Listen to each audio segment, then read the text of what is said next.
Yes. Hello. Thank you for tuning into the Awakening with Shontal Bettis-Brown. Don't forget to share and like on social media, and please subscribe on your favorite podcast platform. Please make sure you comment and tell me what you like about today's show. So let's awaken with today's episode.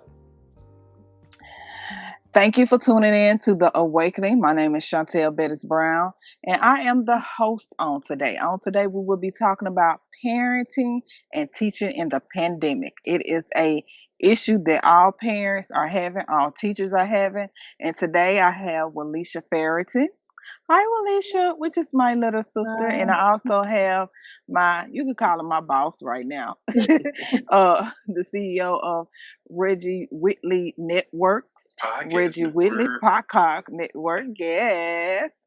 So today, like I said, we're going to be talking about the pandemic. We're going to be talking about being a parent and also being a teacher. Today, I just wanted to, Wilishia, I just wanted to ask you a couple questions as a parent and as a teacher. How are you coping with this pandemic? I'm maintaining. That's a good thing. Definitely has its pros and its cons, but as an educator, I think I'm doing pretty well at that. As a parent, I'm doing pretty well at that. But both of those together, it gets complicated. So tell us about the school that you work at. So go ahead. Just the school. How are y'all handling it? Virtual learning? Are y'all planning on going back? What are y'all goals as far as not really the school, but what are your goals as far as being a teacher and being a parent, trying to juggle both things right now? How are you coping with your kids? How your baby's doing that's in school? Well, so the school that I work at is a K-8 charter school. It's very small. It's one class per grade. And right now, we're 100% virtual. It's also a year-round school, so we just finished our first quarter of the year since we started in July. We just finished our first quarter Friday. When we when we start classes back in October, kindergarten through second grade will go back into the school in A and B groups. So on Mondays and Tuesdays, A group will come. On Wednesday and Thursday, B group will come, and everyone else will be virtual. As an educator, it's been pretty. I can say one thing about the school that I work at. They've taken great consideration of like the struggles that we have virtually. They've also taken in consideration our mental health. There's a lot of communication amongst us, and we most of the time know what's going on. If they have no problem, like if it gets just overwhelming, you can just take a day, like, hey, I need a day. So everyone is so warm, so understanding. So it's not really an issue as far as coping with work. We've had workshops.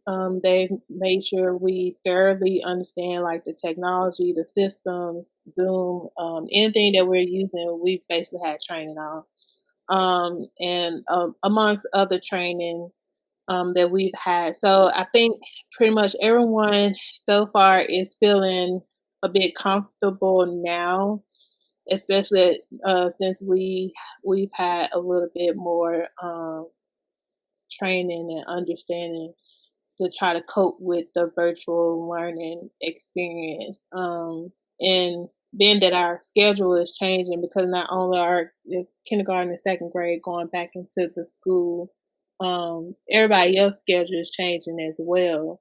So with that schedule change, it'll be a little bit more manageable for the teachers as far as keeping up with the workload and grading papers and all that good stuff. Okay. Well, grading assignments because it's virtual, so they ain't got paper. But yeah, Jeremiah, he's in 4th grade. Okay. So our issue when I go back, because I'm working with first grade, so I will be back in the school, and I don't think uh it will be that much of an issue for him, being that we're at the same school. So if I need to, I can take him with me. That's We good. can just do his assignments in a different room.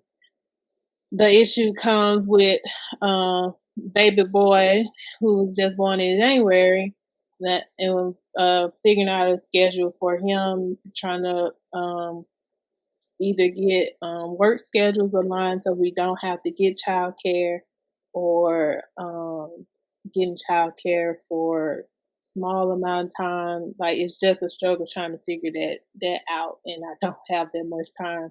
Just like any other parent, like everything happened at the last minute, and like I don't have much time to figure it out. So. Yeah, because I ended up having to really cut my hours short as a parent because here in Greenville, Mississippi, we basically the kids went virtual, and so it started out they was going virtual half of the morning. You had a time to pick from 9 to 10:30 to 1 o'clock, and so now since I have three kids, I have a third grader, which is Soraya, and I'm so worried about her because of the third grade testing. I know last year at the end of the year they kind of passed it on by, let get waived it, and didn't hold them accountable for it, which bothers me in a sense because you have now these kids that's going to the fourth grade where they a lot of kids passed off COVID. They Mhm. passed off the pandemic because I really feel like it's gonna hurt them in a sense in the end, but that's a whole nother issue that we'll have to address come fifth and sixth grade. And so I also have a kindergarten. She won't be able to go back because we signed a waiver at the beginning of school. When I signed the waiver, did a waiver online, they sent out a link and asked us, well, how do we feel? I didn't want them to go back at first, but I started to notice with Soraya, well, which both of them, that they start, it wasn't it's different from being at home from being in a school environment. Mhm. So it was like their focus is off. So I was able to get Soraya back in, and so she's going on Tuesdays and Thursdays, but they only go from 8 to 12. So the whole issue with that was, like I said, I felt like she wasn't getting it in a sense, getting it what she need. It's like she was taking it for granted. She was taking me for granted too. But how are the kids in your school district, your kids handling the teaching aspect of the learning process of not being at school, being on virtual, because they hold these kids accountable here for everything that they do, whether it's on camera or on camera. They have to be in front of the camera. They do get breaks here and there, but they hold them accountable. Are y'all kids struggling in that area, or are they really coping with it? I think it just depends on the teacher and her or his relationship with their students. And I say that because so I can't speak for like all those schools. I can only speak for mine. And I know our school is very close knit. Is basically a family. Like when all of this happened, like the parents, they came in, they put in their input.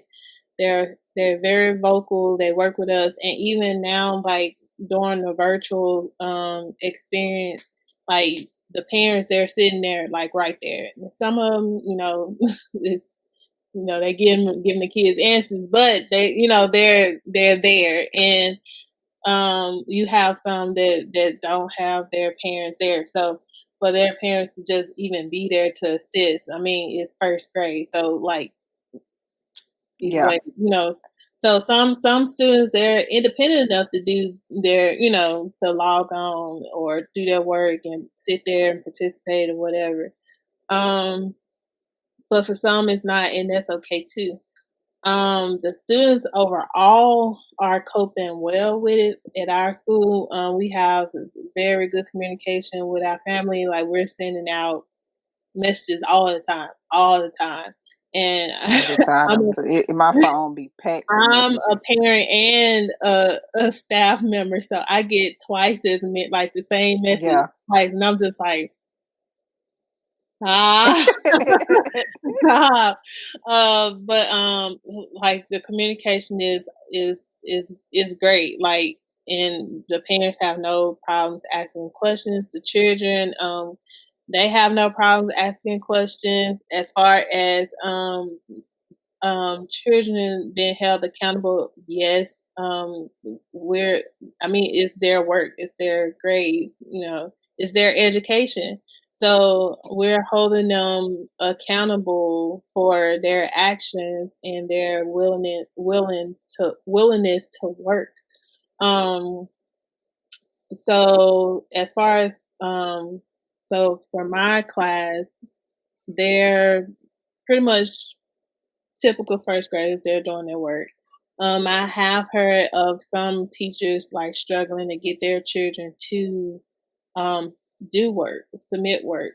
But as a school, I think that we're doing pretty good overall. So Okay. So Reggie, you also was on a panel of three. I think it was you, Shakita, and Shaterica. And Reggie, tell us a little bit about yourself, because you do a lot. You also help kids. You had these enrichment programs during the summer. What are you seeing now that can help, or that we can speak to, or really talk about to help these parents? Because I know the parents irritated, and I know you can really speak on behalf of the teachers as well here in Mississippi, because they're learning the way they handling stuff is totally different on how North Carolina and other states are handling. Right. So a little about myself as far as like educating and things like that. Years ago, I started a summer enrichment program that caters to children who were kind of struggling. So we would kind of see their report cards and teach them. I learned the other day that it's like a bridge program to teach them not what they already learned in the pre. So if you go into the fourth grade, we're going to teach you over the summer fourth grade material so you can be prepared and be stronger in the subjects that you struggled in the third grade. And then I went from that to um, was a substitute teacher at a private school, was later asked to be the permanent teacher of one of the classes. And now I am the CEO of Excel Community Schools, which is a nonprofit organization that's working toward building charter schools. And the first one, of course, is going to be here in the Mississippi Delta. And so I've done a lot of Yes. research and, oh, snaps. I've done a lot of research and a lot of, I have some experience in education and all of that good old stuff. And I'm also right now helping some cousin of mine with virtual learning. So now I'm almost kind of like in the parenting role. So I kind of can feel for the teachers. Thank God I'm not in the classroom right now because I think I'd be going crazy. But I feel for the teachers because I know what it's like to just be a teacher. And then I feel for the parents because, again, kind of in that role right now. And so the thing, and I also have done a lot of stuff in media. So it kind of, I don't know, this is something that I'm really got a lot of opinions about because education and media, and it's coming together now like never before. And what I've seen here is my biggest issue is the fact that administration here at public school districts here did not start preparing for this until a few weeks before they rolled it out. And of course, so many others, well, most everywhere in the United States, they've had since like March or April to prepare.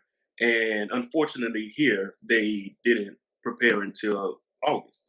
One of the things that I learned recently is that other states are literally looking at Mississippi and saying, what are they doing? So that we know what not to do, which is really Bad. embarrassing because they're taking our notes so they'll do the opposite of what we're doing. And it seems that Mississippi is not looking at places like North Carolina, who have it together. Even if they don't have it perfected, they got it together more than us. And they're not taking notes from other places. And that's really horrible that they're not. So there's so many issues from, of course, this being last minute, um, parents don't know how to, and you have to look at too. Sometimes it's not the parents. Sometimes the grandparents have the children, and so parents or grandparents don't even know how to log in. Grandparents aren't computer savvy. Some of them, or Oh, technology child savvy, care and they're just providers. struggling. And I feel for it because I see it all the time. I see it every day, and it's so much that can be said about it because what is it that can be done? There's so much that needs to be done, but I feel like parents weren't prepared. They were just told, "This is what we're doing. Go ahead and do that." They weren't given even the small tips that it may not seem that they would need, but they do need, obviously, because of course there's stuff like children who are babysitting and online with virtual learning at the Yeah. same time, parents walking around half naked. And I mean, that may be how they walk around. Their house is their house, but nobody stopped to say, hey, as a parent, let's be mindful because you have 10, 20 children on here. Your child, we can see you in the behind your child walking back and forth inappropriately. And I know that that's your house, but come on now. And you would think that people would know that, but you can't just assume. And so, like, parents have to be talked to, and like she was saying, parents are giving the kids the answers. They're not learning. They're literally not learning Mm-mm. when you're giving them the answers. My fear is really that, and I say it all the time. What is this generation going to look like? Because of course, like I always say, Whitney Houston says, "I believe the children are our future. If these kids are our future, and this is the hand, of course, they've been dealt, what is the future going to look like?" Because in this group is a president, in this group is a doctor, in this group is lawyers and preachers and whoever. In this group is literally everything that we have now is in this group. Police officers, Yeah. firefighters, everything. And so it's not their fault. I mean, no one can be to blame because we're in a pandemic. Who expected this to happen? But my thing is, administration of schools should have done a better job of better preparing the kids, um, because it's possible to do a really good job of this if they were more prepared. To do a better job, even if they were more prepared. And if you're not doing a good job now, somebody's going to feel that blow later. Because, like you said, they're just getting passed on. Last year, they just got passed on. Some of the Mhm. kids, they shouldn't have passed on to the next grade. They needed some remediation, and they didn't get it Mm-hmm. because they passed thanks to COVID-19. And so eventually, this pandemic is said to probably go on until I think the end of 2021, they're expecting. Who knows? Could go longer, could be shorter. But if this continues, education will continue the way that it is, and it's not going to get any better. And eventually, things will go back to normal educationally. And it's going to be really rough because you're going to have people in the seventh and eighth grade who just got passed on in the third and fourth grade who are now still Mm-hmm. at third and fourth grade levels in some subjects. Reggie, can And I ask a question? Can I absolutely, ask a question? Um, I the idea of the children just getting passed on and not trying to throw it out because some students here got passed on by the grace of God. But was there any process as far as them passing the kids on? Like because I know here there were some instances where I can't even remember the exact guidelines as far as who was being held back and who wasn't, but it was some type of guideline. No, they had to have the MTSS process already started to where they were going to be going through a tier process to do get them to a level, see if they can get them to a level. If not, they were gonna be held back. And then I think it just depended on what grade level of the requirements as far as being held back or passed. So what do you know if there was anything like that there? I don't remember exactly what it was. I remember they were saying something like if you had above a certain average, you can get Yeah. passed on. And Mm, if you was below the average, you could not. But at the same time, that was way back in March. And so you yeah, still have the rest of March, April, and May work that didn't count. And we don't know how yeah. those kids would have done. So even for those who are like right at the edge, you know, Yeah. by the grace of God, they did get passed on, but would they have passed on if we would have continued with regular school? Right. We'll never know. And see, like with the third quarter was the end of it's like they was coming back. What they did do that I didn't agree with was when the third quarter ended by them coming back from off for winter break. They didn't take in consideration, they took it in consideration where a lot of kids was struggling because of the winter break. So just say for instance, Soraya was struggling in reading before it wasn't so much as reading but comprehension. And so she was struggling in that before the holidays came. So when the holidays came, that was January. February is when it really started coming out. So they actually was getting their grades through the third quarter. So her grades was okay. It was okay to pass. But what I didn't think about until after the fact was they had the program already. And so basically what they did was they were just giving all the kids already lessons. And already is pretty easy to me in a sense. It breaks it down. You have to read, you have to answer the questions, and you have to do this. And they use that as a point system in order to pass the kids along to the next grade. And so my thing with Sarai was I actually had to go on Amazon and order her some books and order her different things because that was my worry with her coming to the third grade, going to the third grade, passing to the third grade. Is her comprehension level where it needs to be for the third grade level?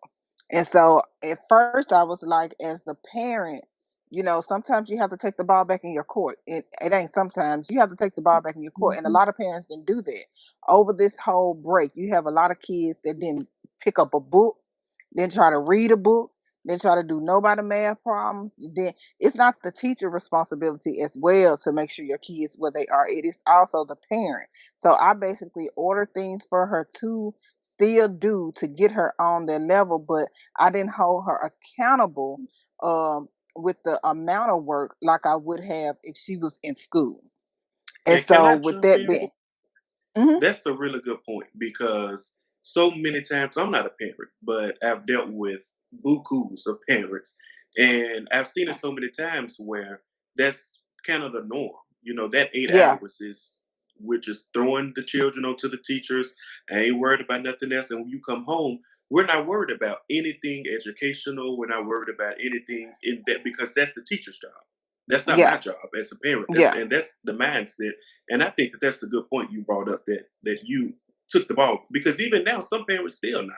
They're still not yeah, And really concerned. the thing is, when all of this happened, and I was so irritated because when all of this happened, and you have parents at home, and they're like, "I'm not a teacher." Da, da, da, da. Okay, nobody asked you to be a teacher, but you have to understand a teacher is not teaching 8 hours a day. Like right. your child is at school 8 hours, but we're not teaching them 8 hours a day. They have breakfast, they have lunch, they have PE, they have other specials, they have recess, they have independent work time. Like they have all this time where the teacher isn't teaching. If you look at a real teacher schedule, you will see that each subject they only teaching it as a whole about About an 45 minutes to hour. an hour. That's it. So no one is asking you to do an 8 hour lesson with your kids at home. It doesn't take much to teach your children at home, especially if you just got one or two of them. You can find a lesson in anything. The other day, we were in the kitchen making pancakes. Jeremiah learned about temperature. He learned about states of matter, uh, measurement, because we use a measurement cup. Like And see, it, you it, don't have that back. And see it, here, does, like now, it doesn't you take that much. we it's a lot of kids at 8 years old. I was cooking. It's a lot of kids Right. don't know how to measure. It's like you have to. And one of the things I had to really understand, it's like teaching a kid. When you take a kid to the school for the first time, you're gonna have them potty trained. You had to teach them that. That Hmm. has to be done at home. They learn how to say their name and what age, their birthday. You do that stuff at home. And so it's really a two-way street. And I used to be like, what these teachers doing? And even to this day, sometimes I still feel like, okay, I got too much to do. I got too much. Lord, do I need to go back to school? Because there has been plenty of times I done seen you stuff and be like, Treese, help your niece with this, or Reggie, what is this? What is they I'm not saying? even Because gonna lie. Like sometimes, when I first started, I started in the classroom in 2015, and it was some stuff. I'm like, what? And that was my first time, dealing with Common Core or all these different strategies, math strategies. Before then, I'm like the rest of the parents, like, why they got to learn all this? Why they got to learn 18 different strategies to do addition? right.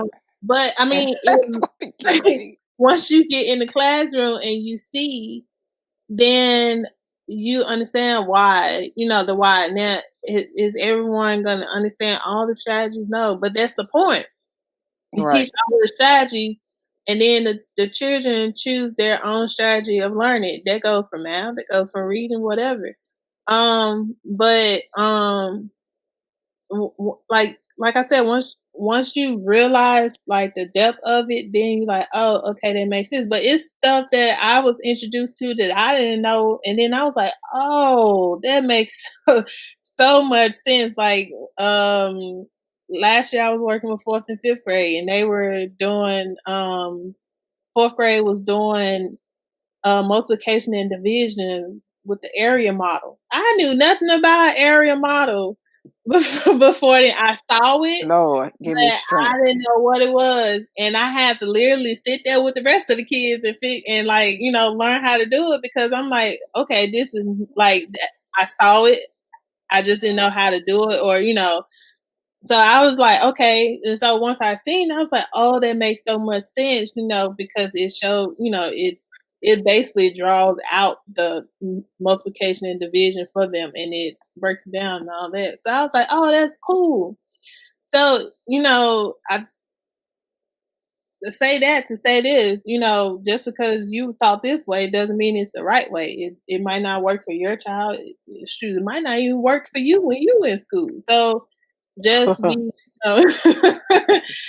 just be mindful of, first of all, we all learning. Second of all, we all struggling. We're all frustrated. And just I think everybody, parents, children, teachers, everybody just need grace right now. Like I haven't heard of this story. Everybody need grace, because it's like expectations for everybody is just like through the roof. Like the parents expect the teachers to do too much, and teachers are expecting the parents to do too much, and both of them are expecting the kids to do too much. So just imagine the kid just sitting there frustrated, like, taking it all in. They can't see their friends. They stuck at home.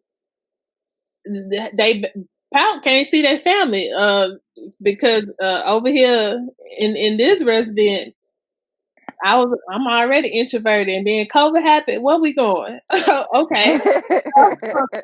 So like they can't see their friends, they can't see their family. They stuck at home behind a computer, trying to learn, trying to figure out everything. With that being said, we have two different parenting situations. I'm more of a threater. I would threat you. I would punish. Look, you ain't watching TV. What can you help with the different parents that's going through this pandemic, or different? Because a lot of kids, they have these memes on Facebook where back in the day, where the grandma or the mama standing over you with a belt. What's 1 + 1? Yeah, Johnny had 5 apples. Yeah. What is that? What is that? You mean to tell me where you get 10 from, and it's 2? Where you get it from? And so, what can you help with? Because it's an irritation. It's an irritation, and like you say before, and we talked about it. It has to deal with patience, and a lot of parents where they at financially. They don't have it. Not only, and it's a lot. It's a lot that the And parents you dealing don't with. just Some of the have the parents, parents, you also have grandparents who are just naturally right? more irritable, who are I taking mean, care of the just it kids. like Sometimes. irritates. I'm I not Like gonna don't it's put all of them think in the I same don't boat. Some of think them. when so it all goes back to generational curses. And this is why I bring certain things to people's attention on my Facebook page, because people just think generational curses is like trauma, like, finances, divorce, just like the typical generational situations, sexual abuse, that stuff. No, parenting is a generational curse if you look at it, because that is true. it's a learned behavior. Your learning, your parenting is pretty much based off of how your parents. Raise you. So, Cause Georgia and I Bettis think didn't play. You had the good part of Georgia Bettis. Georgia I Bettis, was just about to say, and I baby, think that's why we're so different in parenting, because I don't know what you experience. If y'all know me and we're Sean, 11 years apart. we are We're 11 11 years years apart. apart. So that's a whole decade. Sorry, Yeah. Sean. Whatever. I didn't mean that. But that's a whole gap, Skip and a right? hop. So, what she experienced, I don't know anything about. I just know I learned what not to do from them when I got older. So I didn't get in much trouble. Now, I've always been an introverted person. I never liked loudness. And Sean can tell you that I never liked being around loud stuff. And so, and I've never been one to yell. I was a cheerleader, but that's the only yelling that I did. And even my coaches was like, louder. So it goes back to just being patient and making sure Yeah. that, like, you hear your child and your child is hearing you. So if you're getting frustrated with your child, most of the time it's because of you. It's not because of your child. Jeremiah is 9. The last time I whooped him, he was, I think, 4 or 5. Joshua ain't gonna make it. I whooped him because he drew all on the wall, right? Like, when I say all on the wall, the whole wall. He reached places I don't even know how he got up there. It was a whole But let art. me give the testimony to this. This woman here, this sister of mine, instead of her, and now that I think about it, you did do this. You went and got the laminated chalkboard to go on the wall, right? Yeah. So he can write on it. So before that, so when he wrote on the wall, I whooped him. But then once I did it, I had a reality check. Like, literally, I had a reality check, and I was like, you were frustrated. Like, he was being a child. Right. In his room, he was being a child. I think I was like going through PMS, something like that. Like, my heart, like, I just got like, I can remember the day I was like way beyond frustrated. And then when I realized that girl, down some notches. And I went and I talked to him and we talked about it. And then I was like, okay, you're gonna clean the wall. I help you reach the places that you can't reach, but you're gonna clean most of the wall off. We cleaned the wall, and that was that. So then once we moved from the apartment to a new location, I bought chalkboard, contact paper, got him some chalkboard markers, and I was like, on this black strip, you can write as much as you want to write on the wall. And I've not had an incident yet of him writing on the wall anymore. If your child is doing something, then let them do it. Like, Sean was fussing at Joshua the other day because he was throwing the stones out of her the fountain thingy or whatever. And I was like, why are you fussing at him for throwing rocks?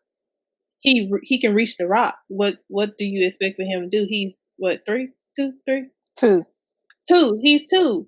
If he can reach the rocks, he's gonna throw the rocks.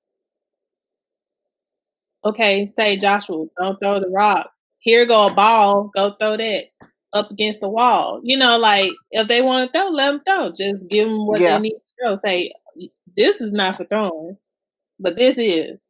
So don't throw my stuff, throw your stuff. So, like, you know. So the parenting is I can actually say you are right. It's more of a generational thing.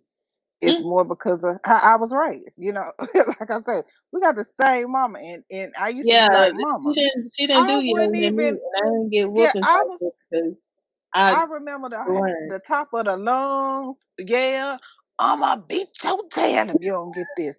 And so I now I'm kind of learning, and it's one of the main things that I had to learn. If you don't nothing else in this season, always be teachable. So I learned a lot from my little sister about certain Yeah. parenting things.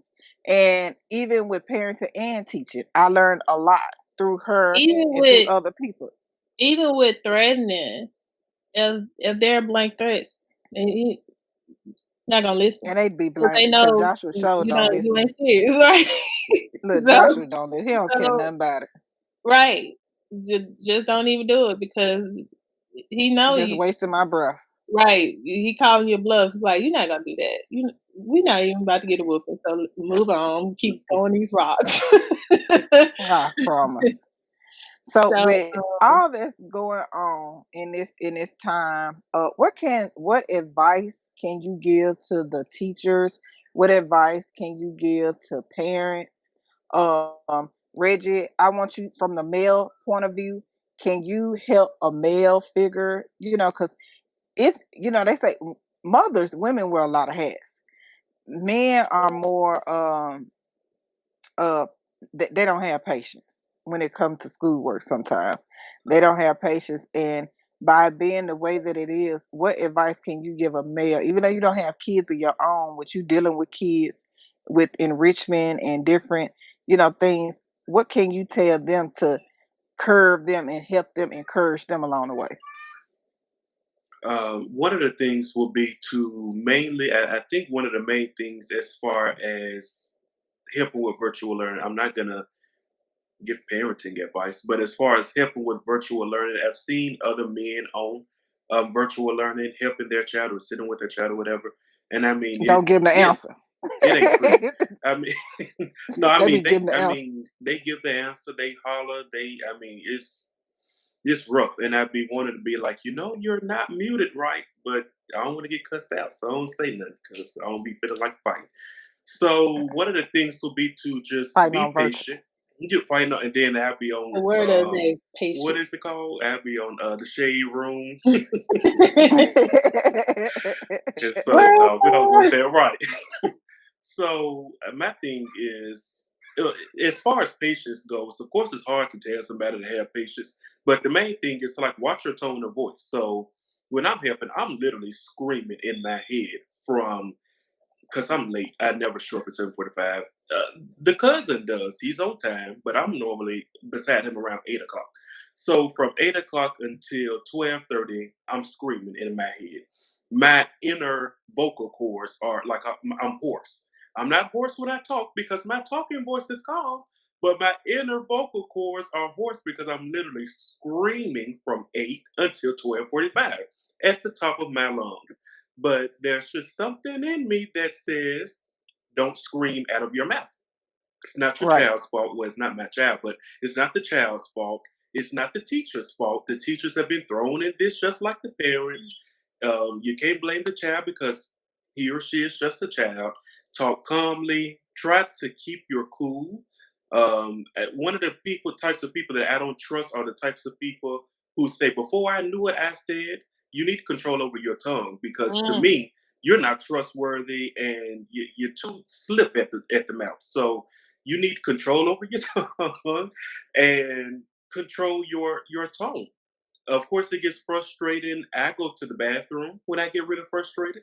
Just go to the bathroom for 2 minutes and walk back. Yeah, Let me go refill my water bottle just because I'm now that's frustrated. exactly So what I take do. little breaks. Yeah, and so that's the main thing that I have. Just control your tone because your child is going to listen to your tone, and so this is kind of a not kind of this is a new Children experience for sense them. everything, Right. They can pick everything. up on that frustration. They can pick up on that anger. And you don't want them to be scared. You don't want them to be uncomfortable because this is new to them. I'm pretty sure they don't want to be here any more than you do. And so while we are here virtually, just control your tone of Yeah. voice. Yeah. Anything else you have, Wilishia? Teachers, just hold on. Just Hold hold on, on. don't quit. God's on your You know, side. it's tough. Like it's really tough. And I understand if you can't get it all done. Like if you can't get it all done, you just can't get it all done in a day. So if you don't get it done, it's okay. If you do get it done, it's okay too. Like just do what you can. You know, Right. parents, once again, patience. Treat your child how you want someone else to treat your child when you're not around. Like if you don't want the child care provider, grandma, cousin, anybody hitting on your child, don't hit your child. You want them to be patient, teach you to be patient with your child, then you be patient with your child. Like treat your child how you want someone else to treat your child when you're not around. And I promise you, once you gain that aspect, once you get that vision, you'll see changes in yourself. You'll see changes in your children. Like I don't even understand how people can be like cursing at the kids or hitting them, and then as soon as somebody else hit them, Do it. You want to fight. you're right. You ready to fight, but you whooping your kid, or you cursing up like a sailor around your child. Then soon they be like, God, now you what you just say? Like you learned it You set from, the you know. tone. Like, You you know, setting the if you tone. don't want your child doing something, I'm pretty sure they learned it from you. So you need to stop doing it. If you're impatient, your child's gonna be impatient. It's probably why Yeah. they throwing tantrums in the store. Like, Oh, Joshua. you know, just think about how you want your your life to be. You know, do you want to? I'm not saying that dealing with a child is easy, but like it can be easier than Yeah. what it is for you. Also, as far as working from home, working with your kids at home, there are resources out there. There are free resources out there, and I'm sorry that the school districts may not be providing that information for you, but there are free resources at Even can I say as Starfall. even as YouTube? As easy as YouTube. YouTube. Yeah, YouTube. They got new learning shows on Netflix. But even They if you do. want like something interactive, there are Sean tell you, I understand tell like Look, uh, got my babies and everything. you have Starfall. even if it's not free, it's very cheap. You got Get Epic, Yeah. which is like a library with all like the books that kids like to read. You got Extra Mile, which is completely free to anybody, where it's fluency and math facts. It's just like a slew of free to low cost resources out there at your fingertips that can be used at home. So if you feel like your child need that extra, then Yeah. it's out there. Like it's out there. So Yeah. And can So I I add one just more thing? Mhm. I just want to add, whenever I do these, I make sure to always say, and when I talk to other people, I think it's just important to note, encourage the teachers. So many times we get frustrated with the teachers and we don't Yeah. think, even if they're struggling, trust me, they're doing a good job. Even if Yeah. things aren't going right, they're doing a good job. Yeah, Even if they the are. internet shuts down and all that stuff, that's not in their control. They're actually doing this isn't what they asked for. A lot of them, especially here, were thrown into it, like I said Mhm. earlier, a couple of weeks in advance. They didn't have a chance to fully navigate. No one, I won't say no one, because there's other things out there that are virtual or were virtual before now. But 90% of teachers, people who went to school to be teachers, didn't go to school to be a virtual teacher. They didn't Right. expect this. They didn't ask for this. They didn't want this. This ain't what they got the degree to do. And so, I mean, take it easy on the teachers. Encourage them.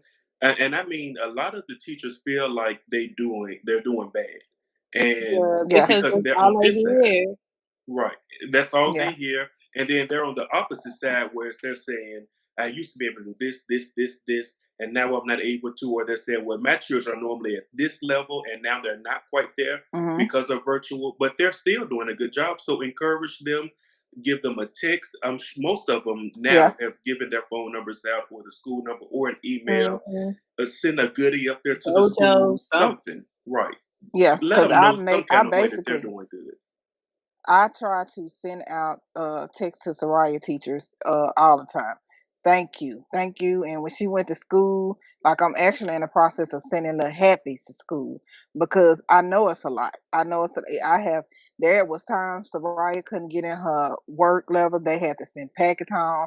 And then once the packet get home and she worked the packet, oh, the school system's back up. The internet's back working right. So we would do that, and I'm going back and forth through text, trying to text all four of them.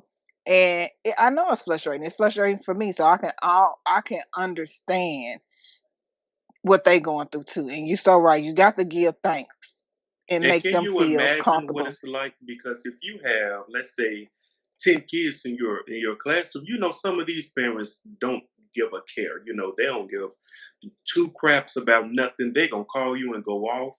They're gonna be trying to go Hmm. up to the school and fuss and fight. And it's really making the teachers. I've talked to other teachers and I've heard so many of them say that they were thinking about quitting.